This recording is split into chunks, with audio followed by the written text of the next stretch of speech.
حضرت سمرہ بن جندب رضی اللہ تعالیٰ عنہ نے رسول اللہ صلی اللہ علیہ وسلم جو باتیں صحابہ کرام سے اکثر کیا کرتے تھے ان میں یہ بات بھی تھی کہ تم میں سے کسی نے کوئی خواب دیکھا ہے بیان کرے۔ پھر وہ جو چاہتا اپنا خواب آپ صلی اللہ علیہ وسلم سے بیان کرتا۔ آپ صلی اللہ علیہ وسلم نے ایک صبح کو فرمایا، رات میرے پاس دو آنے والے آئے اور انہوں نے مجھے اٹھایا اور مجھ سے کہا ہمارے ساتھ چلو۔ میں ان کے ساتھ چل دیا۔ پھر ہم ایک لیٹے ہوئے شخص کے پاس آئے جس کے پاس ایک دوسرا شخص پتھر لیے کھڑا تھا اور اس کے سر پر پتھر پھینک کر مارتا تو اس کا سر اس سے پھٹ جاتا، پتھر لڑک کر دور چلا جاتا، لیکن وہ شخص پتھر کے پیچھے جاتا اور اسے اٹھا لاتا اور اس لیٹے ہوئے شخص تک پہنچنے سے پہلے ہی اس کا سر ٹھیک ہو جاتا جیسا کہ پہلے تھا۔ کھڑا شخص پھر اسی طرح پتھر اس پر مارتا اور وہی صورتیں پیش آئیں جو پہلے پیش آتی تھی۔ آپ صلی اللہ علیہ وسلم نے فرمایا، میں نے ان دونوں سے پوچھا سبحان اللہ یہ دونوں کون ہیں؟ فرمایا کہ مجھ سے انہوں نے کہا کہ آگے بڑھو آگے بڑھو۔ فرمایا کہ پھر ہم آگے بڑھے، ایک ایسے شخص کے پاس پہنچے جو پیٹھ کے بل لیٹا ہوا تھا اور دوسرا شخص اس کے پاس لوہے کا آنکڑا لیے کھڑا تھا اور یہ اس کے چہرے کا ایک طرف آتا اور اس کے ایک جبڑے کو گدی تک چیرتا اور اس کی ناک کو گدی تک چیرتا اور اس کی آنکھ کو گدی تک چیرتا۔ رسول اللہ صلی اللہ علیہ وسلم نے بیان کیا کہ پھر وہ دوسری جانب جاتا اور ادھر بھی اسی طرح چیرتا جس طرح اس نے پہلی جانب کیا تھا۔ پھر وہ ابھی دوسری جانب سے فارغ بھی نہ ہوتا تھا کہ پہلی جانب اپنی پہلی صحیح حالت میں لوٹ آتی، پھر دوبارہ وہ اسی طرح کرتا جس طرح اس نے پہلی مرتبہ کیا، اس طرح برابر ہو رہا ہے۔ فرمایا کہ میں نے کہا سبحان اللہ یہ دونوں کون لوگ ہیں؟ انہوں نے کہا آگے چلو آگے چلو، ابھی کچھ نہ پوچھو۔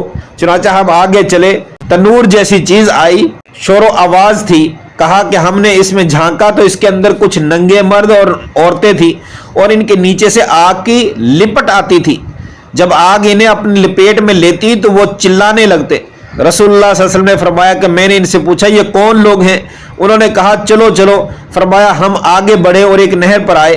میرا خیال ہے کہ آپ نے کہا کہ وہ خون کی طرح سرخ تھی اور اس نہر میں ایک شخص تیر رہا تھا اور نہر کے کنارے ایک دوسرے شخص تھا جس نے اپنے پاس بہت سے پتھر جمع کر رکھے تھے اور یہ تیرنے والا تیرتا ہوا جب اس شخص کے پاس پہنچتا جس نے پتھر جمع کر رکھے تھے تو یہ اپنا منہ کھول دیتا اور کنارے کا شخص اس کے منہ میں پتھر دے ڈالتا۔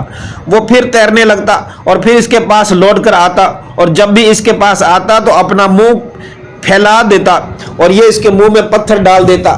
فرمایا میں نے پوچھا یہ کون ہے؟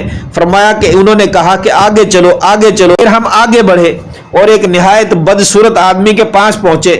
جتنے بدصورت تم نے دیکھے ہوں گے ان میں سب سے زیادہ بدصورت اس کے پاس آگ جل رہی تھی اور وہ اسے جلا رہا تھا اور اس کے چاروں طرف دوڑنا تھا۔ حضرت صلی اللہ علیہ وسلم نے فرمایا کہ میں نے ان سے کہا یہ کیا ہے؟ فرمایا کہ انہوں نے مجھ سے کہا آگے چلو آگے چلو۔ ہم آگے بڑھے اور ایک باغ میں پہنچے جو ہرا بھرا تھا اور اس میں موسم بہار کے سب پھول تھے۔ اس باغ کے درمیان میں بہت لمبا ایک شخص تھا، اتنا لمبا تھا کہ میرے لیے اس کا سر دیکھنا دشوار تھا اور وہ آسمان سے باتیں کرتا تھا۔ اس شخص کے چاروں طرف بہت سے بچے تھے کہ اتنے کے کبھی نہیں دیکھے۔ حضرت صلی اللہ علیہ وسلم نے فرمایا میں نے پوچھا یہ کون ہے؟ یہ بچے کون ہیں؟ فرمایا انہوں نے مجھ سے کہا کہ چلو چلو آگے۔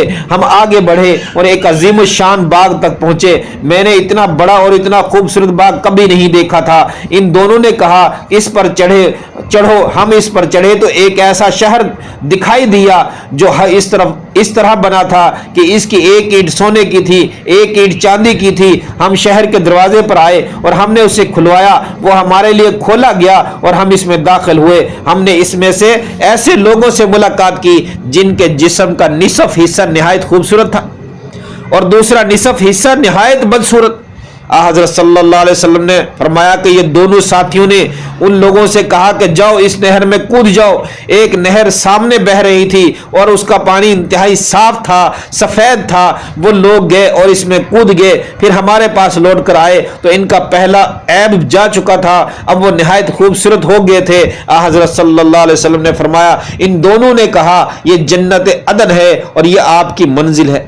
حضرت صلی اللہ علیہ وسلم نے فرمایا میری نظر اوپر کی طرف اٹھی تو سفید بادل کی طرح ایک محل اوپر نظر آیا. فرمایا کہ انہوں نے مجھ سے کہا یہ آپ کی منزل ہے. فرمایا میں نے ان سے کہا اللہ تعالیٰ تمہیں برکت دے, مجھے اس میں داخل ہونے دو. انہوں نے کہا اس وقت تک تو آپ نہیں جا سکتے لیکن ہاں آپ اس میں ضرور جائیں گے. فرمایا کہ میں نے ان سے کہا آج رات میں نے عجیب و غریب چیزیں دیکھی ہیں, یہ چیزیں کیا تھی جو میں نے دیکھی ہیں؟ فرمایا انہوں نے مجھ سے کہا ہم آپ کو بتائیں گے. پہلے جس شخص کے پاس آپ گئے اور جس کا سر پتھر سے کچلا جا رہا تھا یہ وہ شخص ہے جو قرآن سیکھتا تھا پھر اسے چھوڑ دیتا تھا اور فرض نماز کو چھوڑ کر سو جاتا. اور وہ شخص جس کے پاس آپ گئے اور جس کا جبڑا گدی تک اور ناک گدی تک اور آنکھ گدی تک چیری جا رہی تھی وہ شخص ہے جو صبح اپنے گھر سے نکلتا اور جھوٹی خبر تراشتا جو دنیا میں پھیل جاتی. اللہ اکبر. وہ ننگے مرد عورتیں جو تنور میں آپ نے دیکھے وہ زناکار مرد اور عورتیں تھیں. وہ شخص جو آپ کے جس کے پاس آپ اس حال میں گئے کہ وہ نہر میں تیر رہا تھا اس کے منہ میں پتھر دیا جاتا تھا وہ سود کھانے والا ہے. اور وہ شخص جو بدصورت ہے اور جہنم کی آگ بھڑکا رہا ہے اس کے چاروں طرف چل پھر رہا ہے وہ جہنم کا دروگہ مالک نامی ہے. اور وہ لمبا شخص جو باغ میں نظر آیا وہ حضرت ابراہیم علیہ السلام ہے. اور جو بچے ان کے چاروں طرف ہیں وہ بچے بھی جو فطرت پر مر گئے تھے. بیان کیا کہ اس میں بعض مسلمانوں نے کہا اے اللہ کے رسول کیا مشرکین کے بچے بھی اس میں ان میں داخل ہیں؟ حضرت صلی اللہ علیہ وسلم نے فرمایا ہاں مشرکین کے بچے بھی ان میں داخل ہیں. اب رہے وہ لوگ جن کا آدھا جسم خوبصورت آدھا بدصورت تھا تو یہ وہ لوگ تھے جنہوں نے اچھے عمل کیے ساتھ برے عمل بھی کیے. اللہ تعالیٰ ان کو گناہوں کو بخش دے.